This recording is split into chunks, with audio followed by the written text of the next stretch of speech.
Bonjour à tous et bienvenue à l'entretien de France 24. Cela fait presque un mois que la ville de Homs est bombardée par les forces de Bachar al-Assad. La ville de Homs, symbole de la rébellion que le régime syrien tente d'étouffer et de faire plier. Rares sont les étrangers qui ont pu se rendre sur place pour constater de ce qui s'y passe vraiment. Certains d'ailleurs sont morts aux côtés des centaines de Syriens dont ils essayaient de saisir ou d'améliorer le quotidien. Ceux qui sont rentrés, eux, rentrent avec des témoignages absolument bouleversants. Et c'est le cas de notre invité aujourd'hui, Jacques Berès. Bonjour. Vous êtes chirurgien, cofondateur de MSF et de MDM et vous avez passé 12 jours sur place. Vous avez quitté la ville de Homs jeudi dernier. Dans quel état était la ville? À quoi ça ressemblait? Quelles étaient les conditions de la vie quotidienne, l'eau, l'électricité? Alors, c'est terrible, c'est très moche, c'est la guerre. Mais quand même, on pense tous à Bab el-Amr, qui est le quartier martyr, où j'ai jamais été. J'étais à côté. J'étais pas loin, mais pas dedans. Sinon, je serais peut-être aussi dans l'état de Mary Colvin, Rémi Hochlik et d'autres. Alors, ce quartier-là, ça va devenir Beyrouth pendant la guerre civile. Il y a des trous dans les immeubles, des immeubles en feu, des voitures qui flambent, la fumée, les rues désertes. Bon, c'est la guerre, c'est Beyrouth. Donc ça, c'est dans le quartier de Bab el-Amr. Ouais. Dans les quartiers où vous avez été, la vie quotidienne, c'est comment pour les habitants de Homs, c'est comment? Est-ce qu'ils ont accès à l'eau, l'électricité, les communications, l'essence? L'électricité, c'est un service public, donc encore régi par les autorités gouvernementale, donc elle est beaucoup coupée, sinon pratiquement toujours coupée. L'eau aussi, c'est un service public, enfin ça pose des tas de problèmes. Donc les autres quartiers sont pas, ou en tout cas moins bombardés. C'est une assez grande ville hein, quand même. C'était 1 million d'habitants, il y en a heureusement qui ont pu fuir, mais il doit rester la moitié de la population. Donc c'est quand même une grande ville. Les quartiers sont pas tous semblables. Mais ça peut être bombardé. J'étais dans un premier quartier qui n'était pas bombardé, qui maintenant l'est aussi, qui est juste à côté de Bab el-Amr. Alors vous êtes allé sur place pour opérer. Dans quelles conditions vous avez opéré? Et est-ce que vous étiez dans des hôpitaux? Est-ce que vous étiez dans des appartements? Oui, c'est ça, non, dans un hôpital de fortune, dans une maison privée qui avait été offerte à l'opposition pour être transformée très vite en hôpital, mais minimal. Et pourquoi ne pas être allé dans un hôpital public? Ils ne sont plus utilisés que par l'armée gouvernementale et par des gens très proches du régime de Bachar el-Assad. Les gens normaux ou les gens de l'opposition en tout cas n'y mettent plus les pieds depuis plusieurs semaines ou plusieurs mois parce qu'il y a eu des assassinats, des disparitions, des enlèvements, des amputations inadmissibles, enfin des choses comme ça. On ne va plus à l'hôpital gouvernemental. L'hôpital gouvernemental où en tout cas certains des blessés évacués par le CICR ont été amenés pour le moment. Ah, je sais pas. Ça, je sais pas. Je n'ai pas d'opinion là-dessus. Les personnes que vous avez opérées, c'était des combattants? C'était des civils? C'était... Il faut être honnête, il y avait des combattants, des jeunes combattants de l'armée syrienne libre, mais c'était très majoritairement des civils, des vieilles personnes, hommes et femmes, ou des enfants, des fois très jeunes, et pas du tout en âge de combattre et de porter une arme. C'est-à-dire c'est des habitants de la ville de Homs qui n'arrivent pas à fuir, qui ne peuvent pas quitter leur appartement? C'est cela, c'est complètement encerclé, et on quitte même pas sa maison ou son appartement, parce que dans les rues, il y a aussi des snipers qui s'amusent à faire des cartons. Donc voilà, et des fois, ça tombe sur votre immeuble, votre maison, et c'est... Vous avez dit qu'il y avait également des combattants enfin, Bachar al-Assad et le régime et son régime disent qu'il s'agit en fait de combattants à Homs, qu'il ne s'agit pas de civils.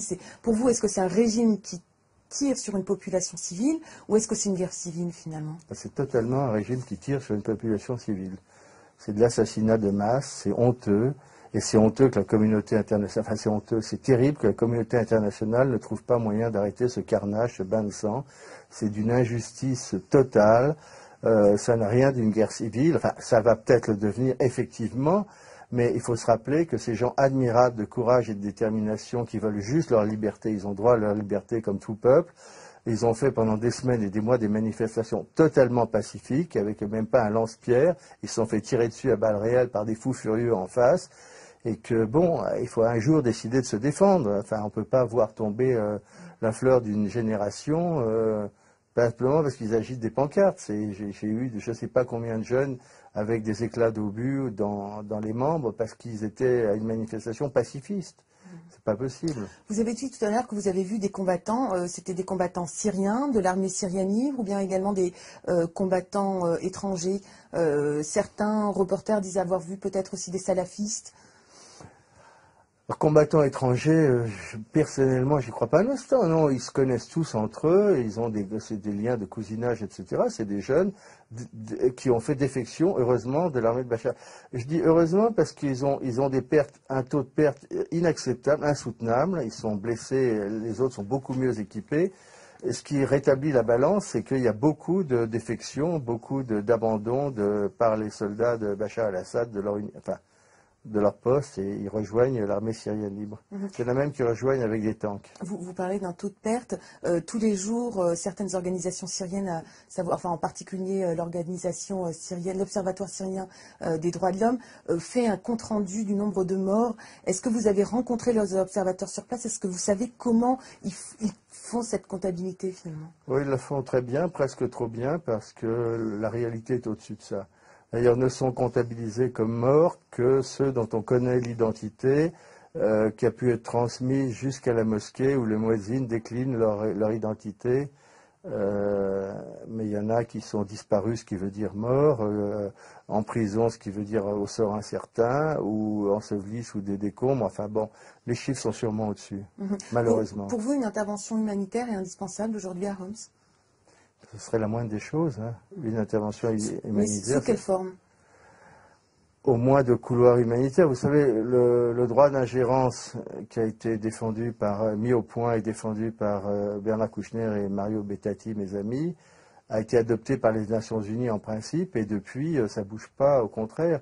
Bon, ceci dit, même dans l'humanitaire français, il n'y a pas une adoption à 100% du droit d'ingérence, mais quand même, là, c'est une honte ce qui se passe, c'est monstrueux, monstrueux. Pour l'instant, on a l'impression qu'on se dirige plutôt peut-être vers une trêve quotidienne de 2 jours. En tout cas, c'est ce que demande le CICR. Est-ce que ça vous paraît être une solution finalement acceptable? Si je n'ai aucune idée. Enfin, c'est un moindre mal, oui, bien sûr. Si les canons arrivent à se taire pendant quelques heures, c'est toujours mieux. C'est toujours mieux, mais c'est peu de choses quand même. Et puis il faut que la liberté soit accordée, enfin, qu'ils prennent leur liberté, ils y ont droit, comme tous les peuples, ils ont droit à notre respect, à notre admiration et de préférence à notre soutien, vraiment. Vous parlez de droit d'ingérence, mais concrètement, comment forcer par exemple la Russie et la Chine à accepter que des corridors soient ouverts? Parce que pour le moment, par exemple, la Chine s'y oppose. La Russie s'y oppose, pardon. Je ne savais pas. Je savais pas ça. Mais je vois pas, la Russie a aucun droit sur le sol syrien. Enfin, ils disent, mais ne serait-ce que les autorités de Damas. Ah bah oui, ça, mais l'opposition de la Russie n'intervient pas là-dedans. C'est bon. Je savais pas que la Russie avait une idée même sur le corridor humanitaire. C'est simplement qu'il faut que Damas les accepte. Ça, oui, bien sûr. Avec quels moyens de pression? Parce que finalement, les moyens de pression des Occidentaux ou de la Ligue arabe sont assez limités. Bah, complètement, mais vous savez, on a fait de telles catastrophes en Afghanistan, en Irak et même en Libye. C'est pas brillant ce qui se passe maintenant en intervenant militairement, que d'une part les gouvernements occidentaux sont échaudés, d'autre part la Russie dit que jamais plus on lui fera le sketch no-fly zone et puis ça se transforme en bombarding zone. Ça, on lui fera plus ce sketch à la Russie. Donc voilà, on est dans une impasse. Est-ce que vous êtes en faveur d'une intervention militaire? Je n'ai pas d'opinion sur la question. On a fait une conférence de presse hier avec les 2 ONG qui m'avaient envoyé, c'est-à-dire France-Syrie Démocratie, une association franco-syrienne, et UAM 93, c'est-à-dire une association de musulmans du 9-3. Et il y a eu un débat. Il y avait aussi Dominique Sopo de SOS Racisme. Et on a débattu les 3 présidents, enfin Dominique Sopo, Ismaël Hachem, président de France-Syrie Démocratie, et Hassan Farsadou, ont débattu de ça. C'était très passionnant d'ailleurs, c'était très transparent, pas crispé du tout, et personne n'est très d'accord, mais il y a des arguments d'un côté ou de l'autre. En tout cas, je suis pour que cette horreur cesse. Vous avez 71 ans, vous êtes père, grand-père aussi. Qu'est-ce qui vous pousse encore à aller dans ces zones de guerre ou à haut risque? Ben, c'est pas ça, c'est l'idée de fraterniser avec des gens pendant des épreuves terribles. Ils sont très sensibles à ça, c'est un symbole. On est plus efficace sur le plan. Vous savez, ce qu'on fait, ça fait plus de 40 ans que je fais, puisque vous avez rappelé, je suis un des cofondateurs de MSF. 61, ouais, j'avais commencé un peu avant. C'est super, mais c'est dérisoire en termes quantitatifs. Ce qu'on peut faire un chirurgien avec ses petites mains, c'est dérisoire. C'est le symbole qui est fort, c'est la fraternisation, c'est d'être là avec eux pendant ces épreuves terribles. C'est de ça qu'ils ont besoin, c'est ça qu'ils réclament. Ils réclament des journalistes, ils réclament qu'on vienne les voir, qu'on comprenne ce qui leur arrive. Et il faut saluer le courage des journalistes qui y vont. C'est ça qui est important, plus même que des chirurgiens. Sauf que les chirurgiens, c'est bien parce que quand ça saigne, c'est mieux qu'on arrête le saignement, en gros. Mais c'est aussi bête que ça, hein. C'est très bête ce qu'on peut faire. Et c'est peu de choses quantitativement. Mais bon, il faut le faire. Moi, ce qui me passionne là-dedans, c'est d'abord intellectuellement, c'est formidable parce que en général, il faut recourir à des techniques très simples, très anciennes, mais qui marchent, qui se rappeler que la nature a inventé les plaies avant d'inventer les chirurgiens, et que ça marche bien, et que c'est passionnant parce que j'ai opéré des milliers de cas, j'ai jamais eu 2 fois le même, parce que les balles vont pas à la même vitesse, du même endroit, en haut, en bas, à gauche, à droite, rencontrent pas les mêmes organes, etc. Et la combinaison des différentes atteintes fait que c'est jamais 2 cas pareils, ça c'est formidable. Et puis sur le plan humain, on rencontre des gens adorables, qui vous remercient comme si, enfin bon, c'est vrai qu'on en sauve quelques-uns de leur famille et tout, mais ils remercient aussi quand la personne meurt, ils sont très heureux qu'on soit là. Et Une expérience humaine très forte. Très très forte. Quand on arrive à sauver un enfant qui vraiment était mort, et les enfants récupèrent à toute vitesse, 15 jours après, ils vous courent après, ils vous tirent le pantalon, on pleure. C'est formidable, c'est merveilleux. Vous êtes revenu jeudi dernier, vous pensiez y retourner? Ah oui. Oui, oui, je voudrais y retourner. Je crois que je vais arriver à retourner. J'ai déjà en principe l'accord de mes 2 ONG. Oui, je pense y retourner. Je vous remercie en tout cas, Jacques Berès, pour votre témoignage absolument bouleversant. Voilà, c'est la fin de cet entretien. Vous pouvez le retrouver sur notre site internet france24.com en français, en anglais et en arabe.